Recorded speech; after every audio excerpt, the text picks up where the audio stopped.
That's like the baryonyx pool video was a concept kind of like that. That was one of the earliest concepts that I came up with, and originally it was going to be this kind of like valley girl looking out of her window in California, and there's this baryonyx asleep in her pool, and she's live streaming it, and everyone's freaking out on the live stream. That was the original idea, but then that eventually evolved into, well, going to my hometown where I grew up, and there's an outdoor swimming pool.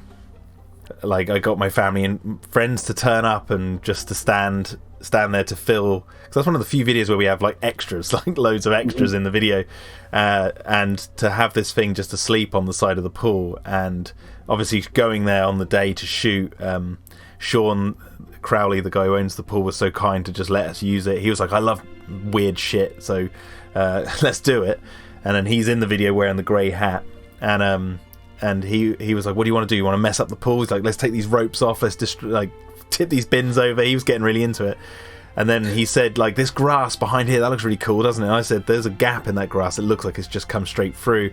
And then, sorry Manuel, I was like could we break the fence there in CGI and have some wet footprints around the side of the pool and add it, so it wasn't just the dinosaur asleep on the pool.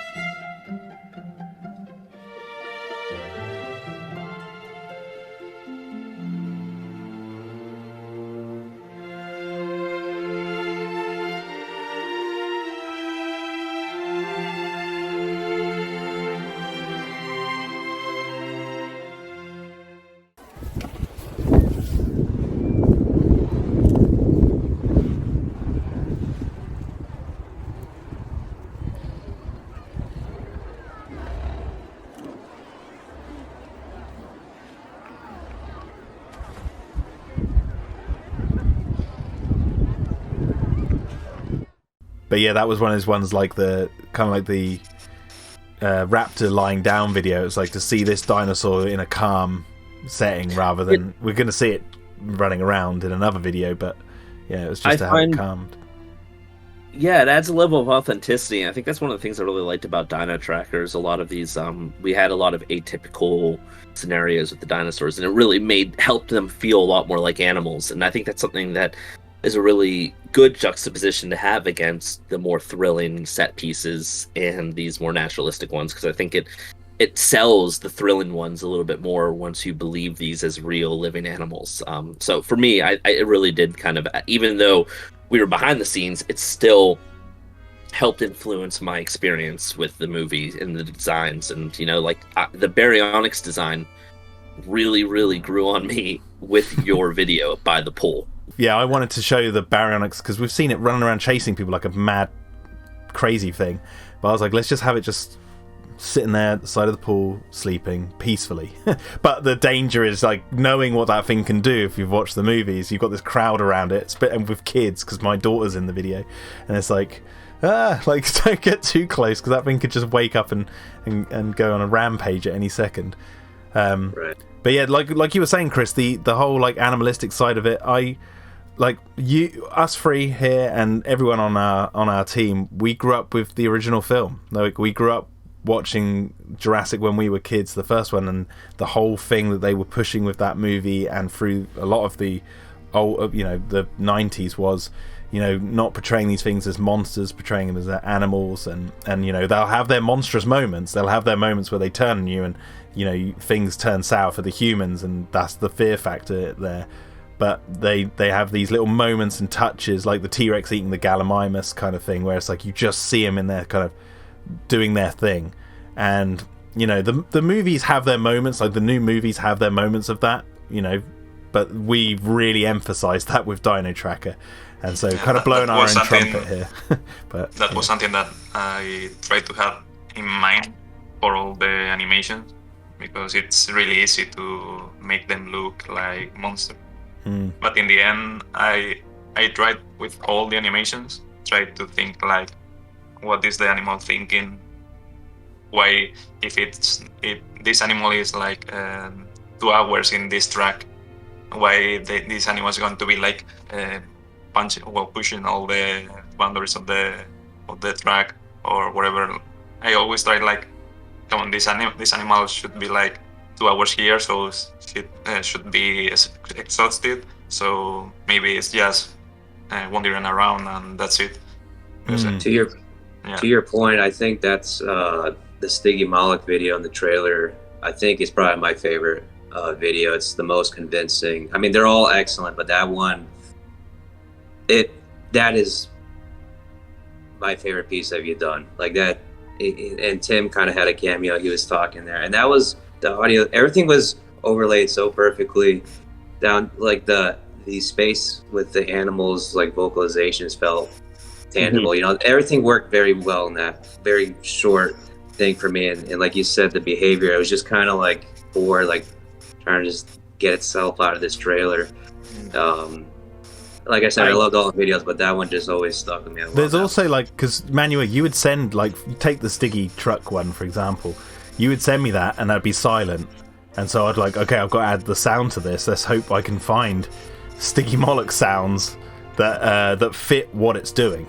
So that always came after. So that was always a challenge, because you did, I think, 3 or 4 videos, Manuel, didn't you? You did the sound for. I know Ross did the Moser one, and then I did the rest. And the Stiggy truck one was one of those, you know, moments where I was like, this thing lifts its head, it roars. It's in a truck that's made of metal, so it's got to have that sound in it. And so I played around with the Stiggy Moloch. Luckily, there was some sounds I found, a mixture of, if I remember correctly, like sounds from the movie, but also luckily from Jurassic World Evolution 2 that I could like mix in, and then I added some reverb to it and looked up like how to make it sound like it's in a metal container and all that sort of stuff. So yeah, because I always say this, but half the experience is sound, because, you know, right, visual and sound. So if it doesn't sound right, it's gonna throw the visuals off.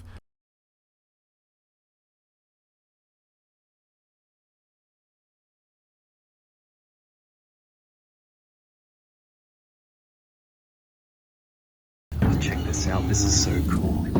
Oh,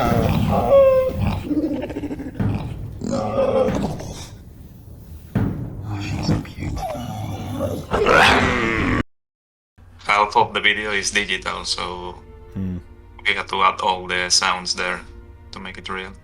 Yeah, and for me, Manuel, we are on the same page, because that T-Rex truck video was the freaking hardest one to do for me in terms of sound. I wish I might pull it up if I can, but like the sound, like the edit of all the sounds I used is just insane.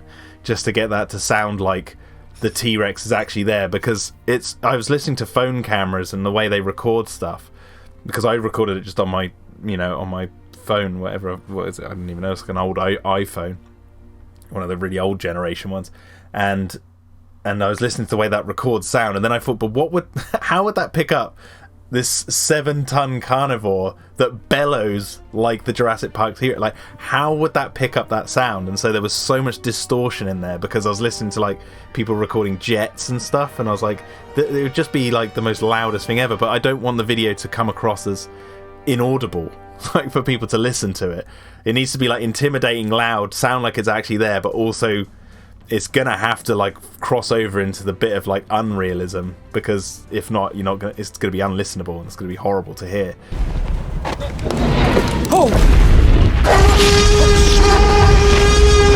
We talk about the animalistic side of the dinosaurs and that, you know, we did embrace, you know, we're all fans of Jurassic, so we had to embrace some of the adventurous side of things. So like the T-Rex truck video is a perfect example of that. The compy taking the camera off the person and running away from it, I think encapsulates brother, the kind of, in this case, is my brother running away. Yeah, so it's like the adventurous side of these videos, like when the Baryonyx or the JPV Raptors attack, or the Allosaurus at the night. It's like we have our animalistic side, and then when we get into the terror, we know how to like hit all those Jurassic hallmarks and have fun with it.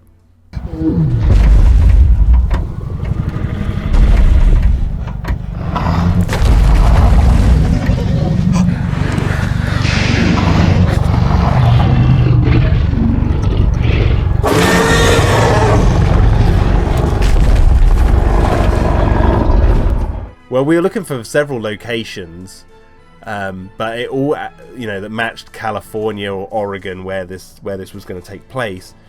However, what really sealed the deal, because I was looking for a truck to hide under, and we originally were going to set it in Africa. Was going to be in Texas. There was many different locations that this video was going to be based on the truck.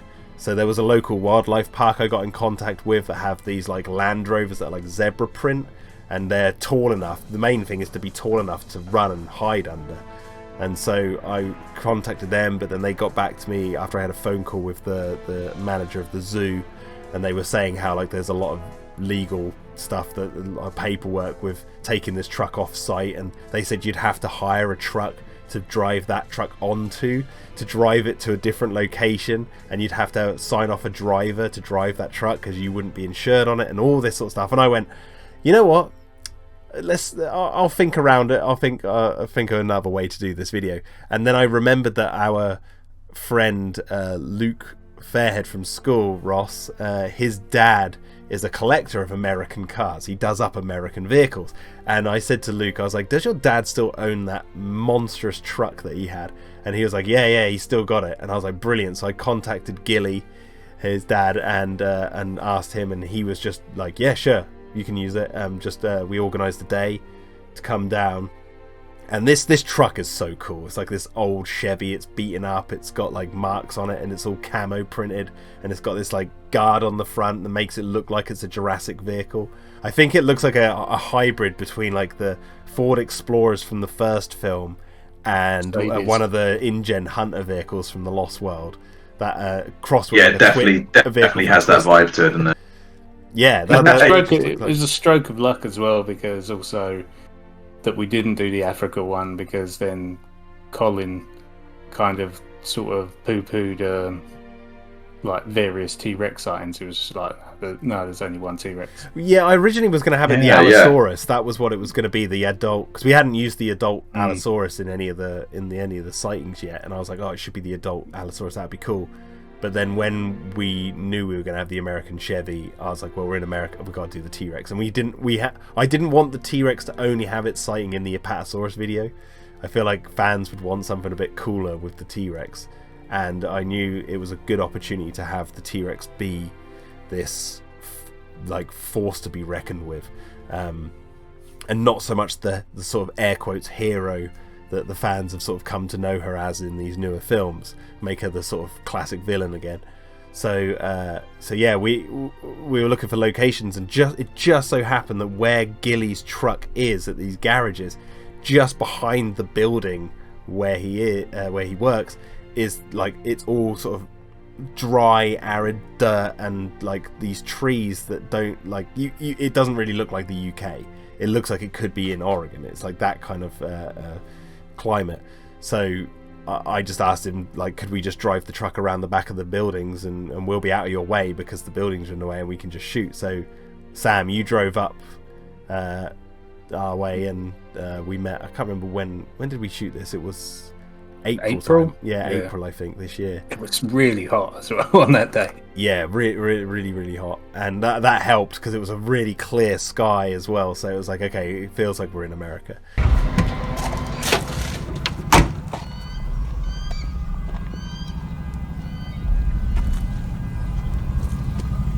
What is going on?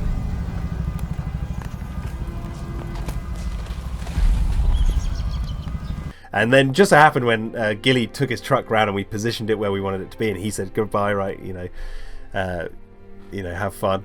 And it just happened that I opened, like, I didn't want to be nosy, but I was like, we're putting the stuff in the car, and the glove box was open, and in the glove box was an American flag, and obviously the car has got European license plates on it, so and the license plate on the back of the truck is on the left hand side, and it was just a square.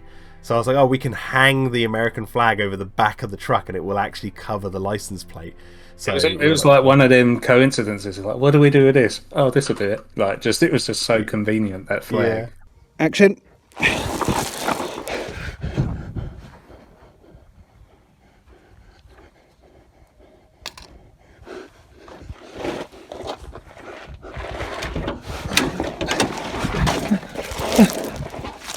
I'm stuck.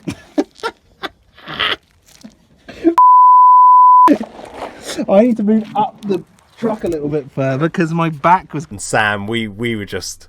I think we had a laugh doing that. You, unfortunately... Because you get chased by the T-Rex, and then originally I was like, oh, you should roll under that tractor that's parked right there. So we were shooting different shots, and how many times did you roll under that tractor that was never seen on screen?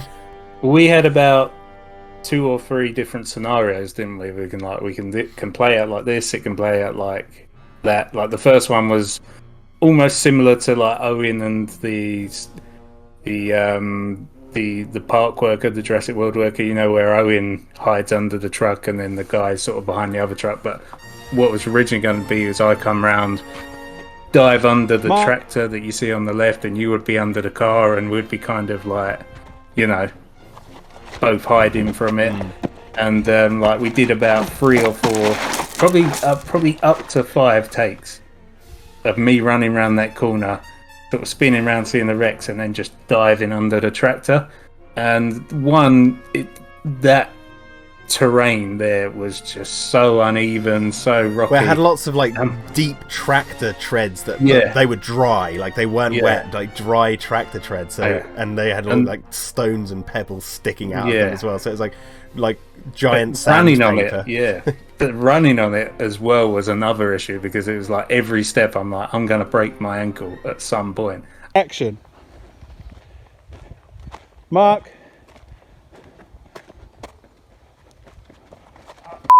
I had to run like I'm just gunning it away from life. Yeah, not being like ooh, like trying fucking not to jump on stones and things. But yeah, I leapt under that like full on, like, you know, army road, like you know, like the InGen Hunter in the Lost World game, under that tractor, like 4 or 5 times, and then because we did it, and then we reviewed the footage after, and I'm like, you did not catch me once. Yeah, going under that truck. Like all my arms were cut, my elbows were all shredded, like my knees were smashed in, and I was like, I didn't have to do that. I could have just run around the corner, gone, and then walked off. Or not even done.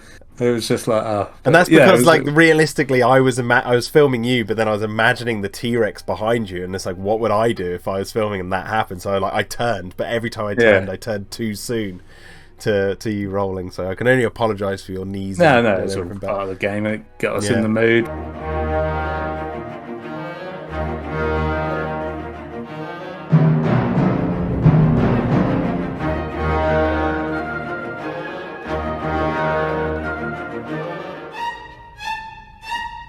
Because like then when we did the fight, the one that was used, we did cut because I knew when I got to the truck, I was sliding on the ground and rolling and kicking up dust and God knows. You were smashing yourself about as well. Yeah, I was smashing myself, because then I was like rolling under the truck as well in one take, and then we realised that we actually had to do like a cut there.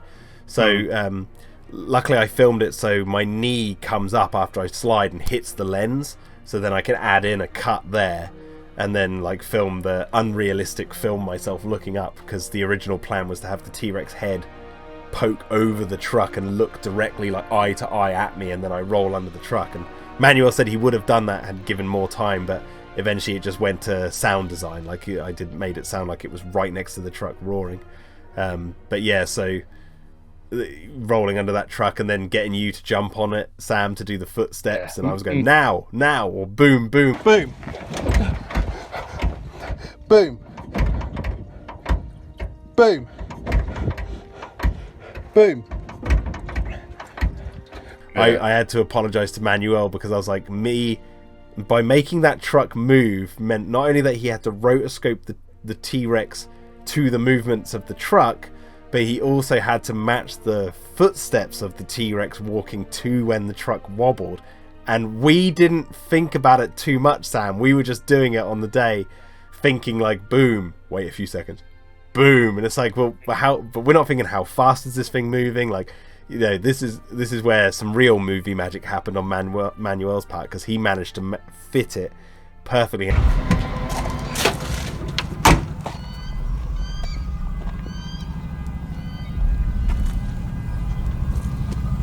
What is going on?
I truly could not believe the output of the quality of the videos that you were doing.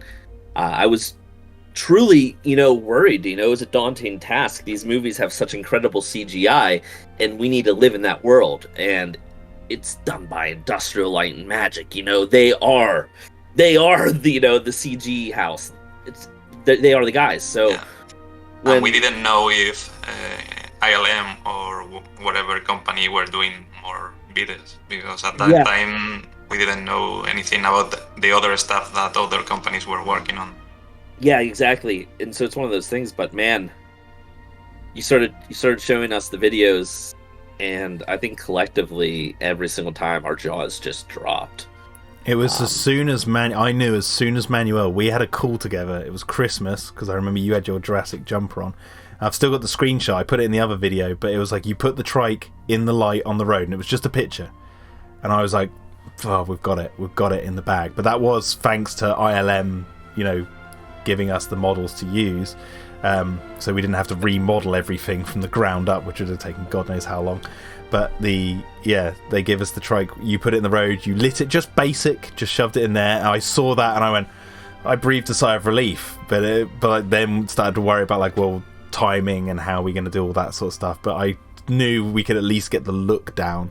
You felt that, but I was like, yeah. We're balancing two different worries here. But yeah, that was the moment. I just saw it, and I could see we were very excited talking about it. I know we were both nervous still, but I just saw it and was like, wow. And then when you showed that first test, and we showed it to Colin, and that was when we basically got the gig. And that was, Yeah, as soon as people saw this Triceratops, they were just like, wait, what? Wait, who did this? You did this? And it is cool to think that, aside from the theme park videos that they shoot, like Chris and Bryce at the Velocicoaster, and BD Wong as Dr. Wu, or even Richard Attenborough as John Hammond in the Q videos for Jurassic. In terms of live action Jurassic Park content out there, it goes the movies, Battle of Big Rock, Dinotracker. That's it. Because unless I'm missing something, I can't think of there's adverts, but in terms of in canon, because the theme parks aren't in canon, so I'm thinking in canon stuff, live action footage. It's a first.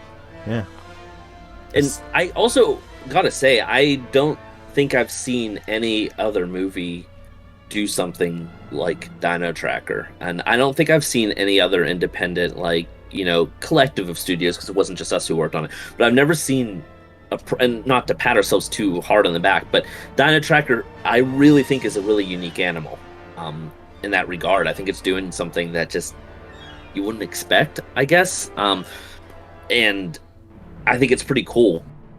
So. Yeah, super fun. It's really great. There's so many memories come back. It wasn't even that long ago, but I feel like I've forgotten everything already. It's really nice. It's great to speak to everyone again. It's so great. That's funny, because Manuel said the other day, when the montage video was released, he said he had a real moment where he forgot what he did.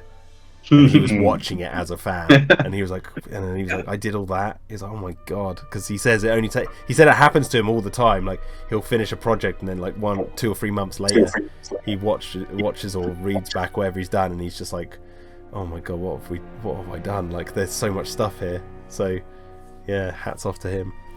Yeah, it's a weird experience, really, isn't it? We waited around 3.5 years. Then it was all systems go, living and breathing it for 5-6 months, and then it's done. It's out there, and we were on video calls pretty much almost, every was day, every weekly. other day at least, Yeah. and then all of a sudden, this is the first video call we've had since before we went to the premiere. So, which is 5 months ago now. So it's funny how it just like goes off the map. As soon as it's done, they pull the plug and they're onto Minions or something, and we're like, oh, what do we do now? So, yeah, AP certainly was. Bloody hell. Well, that's one of the reasons I like to do the behind the scenes stuff of this, because it's like recapping, and it gives fans the insight into the process behind this, because one, we're part of the fandom as well, so we've got our feet on both sides of the fence, and it's nice to be that sort of bridge between the experiences we go through and relaying that to the fans, so they can actually understand the sort of reality behind working on something like this. Contextualizes it all, doesn't it? Yeah, and gives it a bit of a little cameo. Oh, look, it's Daisy. Hey, the star of the show. So cute. Look at that Sam, thing. play the video now. Let's see what she says. I've got headphones on. So. Put the headphones on the dog. Yeah. Yeah, go for Out the it. Oh, it's Yeah. amazing. Well, anyway, guys, thank you so much for doing this tonight. No, That was great fun. Really cool.